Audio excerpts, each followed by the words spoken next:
Hey everybody, welcome back. Well guys, we're out here in the garage this afternoon and we got to do a little vehicle maintenance.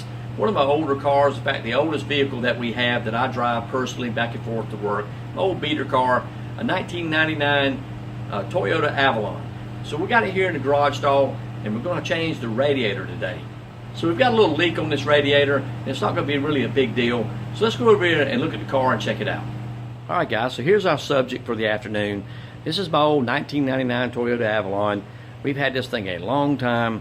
We bought it probably about 10 years ago, and we put over 100,000 miles. Personally, we have, and that puts it now at about 216,000 miles. Well, the radiator started leaking a few days ago, and it's time to get this old leaky radiator out and get a new one put in it. And I'm going to show you here where the leak is. So what clued me in first was I walked by the car one day a few days ago, and I smelled a strong smell of antifreeze, okay? And anytime you smell that sweet antifreeze coolant odor coming from around your car, you know there's something wrong. Raised the hood up, and sure enough, right in here, it's starting to leak. And you can see there's a little tiny puddle here and here where it's been leaking at. And of course, the other telltale sign is the little reservoir bottle was empty. So I knew it was time to get to work on this thing, so I ordered a new radiator, a replacement, and now we're going to get this thing put in. Alright guys, so the first thing we got to do here is we're going to get the car jacked up a little bit, get some jack stands under it, and we're going to drain out the old coolant, but we're going to catch that coolant in something where we can save it, okay? I'm not planning on reusing the coolant this time. I'm going to save it for another project coming up later on. Sometimes you just need a little coolant for other things. Maybe you have a tractor or something like that you need to add some coolant to. You save that old coolant, okay? It always comes in handy somewhere. So let's get this thing jacked up and let's get the coolant drained out of it.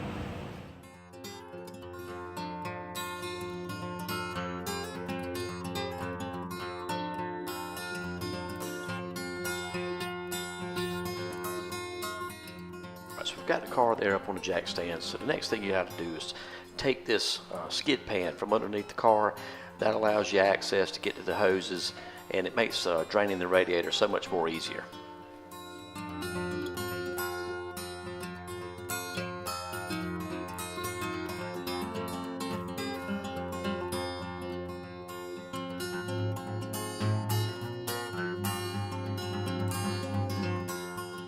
Right, so after I've let the radiator drain there for a little bit through the pitcock, I'll go ahead and get that lower radiator hose taken off and get it out of the way.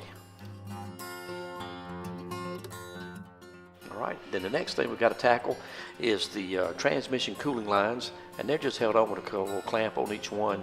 Pull them off, and I got a little oil drain pan there that I use to catch that little bit that comes out. So we're all done underneath the car. Next up is getting these electrical connections taken loose. There's two on the radiator assembly, one on the right hand side and one other one on the left hand side. So that's the right hand side taken loose. Now I'll go over to the other side and get it popped loose. Alright, next we're going to take the upper radiator hose loose. We'll just pull it off and pull it over here to the side. After the radiator hose, we take these upper radiator mount clamps loose, so one bolt on each, and then the whole assembly pulls right out. Alright, so there's the new radiator and fan assembly down there. I've already moved all of the pieces and parts off the old radiator, which is up top, down to the new one, which is on the bottom, and it's really easy to do. Alright, so I take the new assembly here, and it just sets right down in the hole there, and those big rubber grommets on the bottom of the radiator assembly. There's a couple of holes in the subframe down there that those grommets sit down into, so you want to just ease this thing in. You don't want to force it. It should just go in easily. If you start pushing and shoving on it, you'll break something. So once you get it set down in there, you know, be patient and work this thing back and forth. If you get one grommet in before the other, it won't want to go in good. So you got to just kind of work it until both of them kind of go in at the same time, just like that. Alright, put the upper support clamps back on, one bolt each, tighten them up, and then that radiator's not going to go anywhere.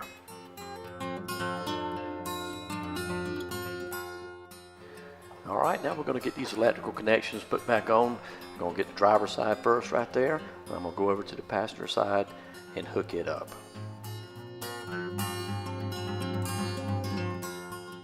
Alright, let's stick that upper radiator hose back on, get the clamp back on it, and I'm also going to twist the hose a little bit and make sure that it's not rubbing anywhere.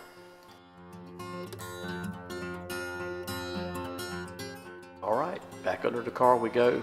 We're going to get this first transmission line put back on and get it secured.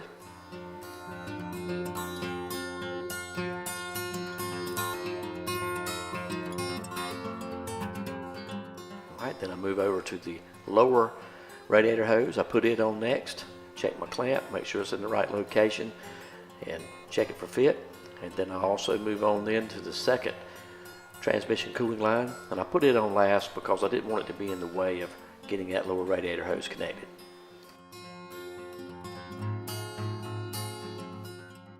Alright, then the last thing I do is I make sure that pit cock's closed on the new radiator, and I check my hoses one last time, make sure they're not rubbing or chafing on anything. Alright guys, here's where we are with this thing.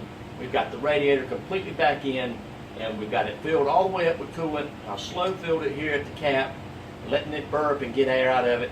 And then I filled up the reservoir tank here also. But now before I put that metal shield back up with all the little bolts in it underneath, I'm going to crank it up right here on the jack stands, and I'm going to let it run for 15-20 minutes, however long it takes to get it up to a good operating temperature. Let that thermostat open up, let this thing cycle, check it for leaks, make sure there's no problems before I put that pan back on. If you put that pan back on and set it on the ground too soon, you never know, man, with a component that you bought, what you're going to get. You may get something that's defective, and we really won't know until this thing gets hot. So that's what we're going to do now, man. I'm going to crank this sucker up and let it get hot and see what it does.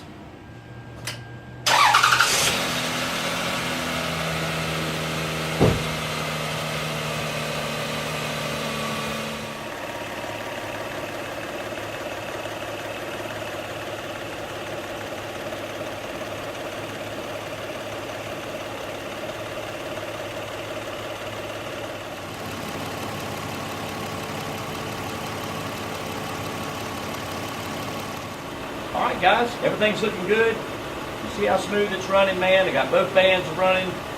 Everything's looking good, no leaks. I've then put the pan back on underneath it. All I gotta do now is just put the jack back under it, set it back down on the ground. I'm gonna back it out, let it cool off overnight, and we'll see how the reservoir and all looks tomorrow morning. Well hey, I appreciate you hanging out here with me, and I hope you come back for the next video.